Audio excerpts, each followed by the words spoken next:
자, 고대 이스라엘 역사에서요, 가장 혼란스러웠고 또 그래서 어떻게 보면 가장 흥미로운 시기가 있습니다. 바로 사사 시대인데요. 위대한 지도자였던 여호수아가 죽고 나서 이스라엘이 그야말로 방향을 잃고 거대한 소용돌이 속으로 빠져드는 그런 이야기입니다. 오늘 저와 함께 이 복잡하고 어려운 시대를 한번 제대로 파헤쳐 보시죠. 이 질문, 이게 오늘 우리가 나눌 이야기의 핵심이라고 할 수 있겠네요.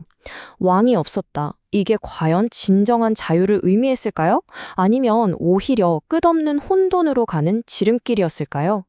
사사기는 그 답이 결코 간단하지 않다는 걸 우리에게 보여줍니다. 자, 그럼 이 혼돈 속으로 한번 본격적으로 들어가 볼까요? 먼저 이 시대가 대체 왜 이렇게까지 혼란스러웠는지 그 배경부터 짚어볼 거고요. 그러다 보면 아주 기묘하고 반복적인 패턴을 발견하게 되거든요. 이 패턴이 드보라, 기드온, 그리고 삼손 같은 대표적인 사사들의 이야기에서 어떻게 나타나고 또 어떻게 무너져 내리는지 그 과정을 추적해 볼 겁니다. 그리고 마지막으로 이 모든 끔찍한 이야기 끝에 사사기가 우리에게 던지는 메시지는 과연 무엇인지 정리해 보겠습니다. 네, 여호수아라는 아주 강력한 구심점이 사라지니까 이스라엘에는 중앙정부라고 할 만한 게 없었습니다. 각 지파는 그냥 알아서 살아남아야 했던 거죠. 이런 분열 상태가 결국에는 자신들의 정체성, 그러니까 종교와 문화를 지키는 데 실패하는 비극적인 결과로 이어지고 맙니다. 모든 문제의 뿌리는 바로 여기에 있었습니다. 백성들이 자신들의 신과 맺은 약속을 저버리고 주변의 우상들을 숭배하기 시작한 거죠. 바로 이 선택이 예측은 가능했지만 정말 파괴적인 어떤 패턴을 만들어내기 시작합니다. 이게 바로 사사시대 전체를 관통하는 비극의 서막이었던 겁니다. 그런데 말이죠. 이 끝없는 혼돈 속에서 아주 흥미로운 점이 하나 발견됩니다. 바로 반복되는 패턴이에요. 이게 사사기 전체를 이해하는 열쇠라고 할 수 있는데요. 이 시기 내내 4단계로 이루어진 순환 구조가 마치 정해진 운명처럼 정말 끔찍할 정도로 정확하게 반복됩니다. 자, 이 순환이 어떻게 돌아가냐면요. 이렇습니다. 첫째, 백성들이 죄를 짓죠. 그럼 어김없이 둘째, 다른 민족에게 압제를 당해요. 너무 고통스러우니까 셋째, 신에게 살려달라고 부르짖습니다. 그러면 넷째, 신이 사사라는 구원자를 보내주죠. 자, 근데 여기서 끝이 아니에요. 평화가 찾아오면 안타깝게도 또다시 첫 단계로 돌아갑니다. 바로 이 4단계의 끝없는 반복, 이게 바로 사사기 전체를 꿰뚫는 핵심 구조이고 앞으로 우리가 볼 모든 이야기의 배경이 되는 겁니다.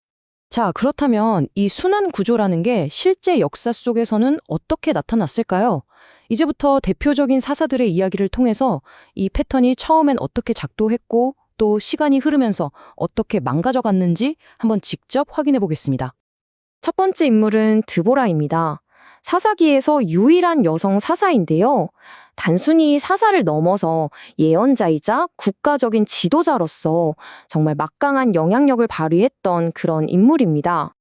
드보라의 이야기는요, 이 순환 구조가 가장 이상적으로 작동한 모범 사례라고 할 수 있어요.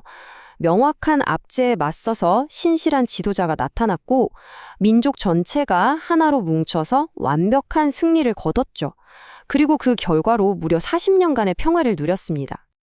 자, 다음은 기드온입니다. 그는 자기 지파에서도 가장 작은 집 출신, 그러니까 굉장히 미약한 사람이었는데요. 바로 이 점이 사사기의 아주 중요한 주제, 즉 신은 약한 자를 사용해서 강한 자를 이기게 하신다는 걸 잘 보여줍니다. 기드온 분명히 위대한 군사적 영웅이었습니다. 그런데 그의 이야기에서부터 서서히 균열이 보이기 시작해요. 큰 승리를 거둔 이후에 그가 스스로 만든 그 메봇이 백성들에게 우상이 되어버렸거든요. 이게 바로 앞으로 다가올 끔찍한 쇠퇴를 암시하는 일종의 복선이었던 셈이죠. 그리고 마지막으로 살펴볼 인물 삼손입니다. 사사들 중에서 가장 이야기가 길고 또 가장 비극적인데요. 그의 이야기는 이 순환 구조가 완전히 망가졌을 때 대체 어떤 모습이 되는지를 아주 적나라하게 보여줍니다. 삼손의 삶을 들여다보면 사사의 역할이 얼마나 변질되었는지를 알 수 있습니다. 나라를 구하는 구원자가 아니라 그냥 개인적인 복수심에 불타는 결함 많은 스트롱맨으로 전락해버린 거죠. 그러니까 여기서 진짜 중요한 포인트는 이겁니다. 이 순환이 그냥 제자리를 맴도는 원이 아니었다는 거예요. 시간이 갈수록 점점 더 깊은 나락으로 빠져드는 그야말로 소용돌이였다는 사실입니다.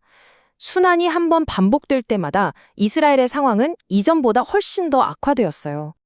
초기의 사사인 드보라와 후기의 사사인 삼손을 한번 비교해 보세요. 이 추락이 얼마나 극적인지 한눈에 보입니다.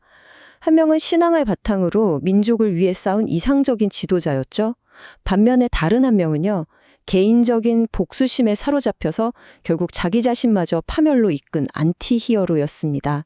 사사라는 단어의 의미 자체가 완전히 변질되어 버린 겁니다. 이 끔찍한 사례들을 보면 당시 사회가 얼마나 완전히 붕괴했는지를 알 수 있습니다. 이제 문제는 더 이상 외부의 적이 아니었어요. 내부로부터 완전히 썩어 들어가고 있었던 거죠. 자, 그렇다면 이 모든 혼란과 비극 속에서 우리가 얻어야 할 교훈은 과연 무엇일까요? 이 책이 궁극적으로 전하고자 하는 그 중심 메시지를 정리하면서 오늘 이야기를 마무리하겠습니다. 바로 이 한 문장입니다. 그때에는 이스라엘의 왕이 없었으므로 사람마다 자기 소견에 옳은 대로 행하였더라. 이게 사사기 전체를 요약하는 정말 무서운 진단서 같은 거예요. 각자 자기 생각이 법이 되는 세상. 여러분, 그게 과연 자유일까요? 아니죠. 사사기는 그걸 자유가 아니라 모두가 모두에게 늑대가 되는 끔찍한 혼돈이라고 말하고 있습니다. 그래서 질서를 잡아줄 올바른 중심, 제대로 된 리더십이 왜 그렇게나 중요한지를 정말 뼈아프게 보여주는 겁니다. 이 마지막 질문을 여러분께 던지면서 마무리하려고 합니다. 사사시대의 이 극심한 무정부 상태는 참 역설적이게도 이스라엘 민족이 다음 시대에 가장 간절히 원하게 될 단 한 가지, 바로 왕을 필요로 하는 배경을 만들고 있었던 것은 아닐까요?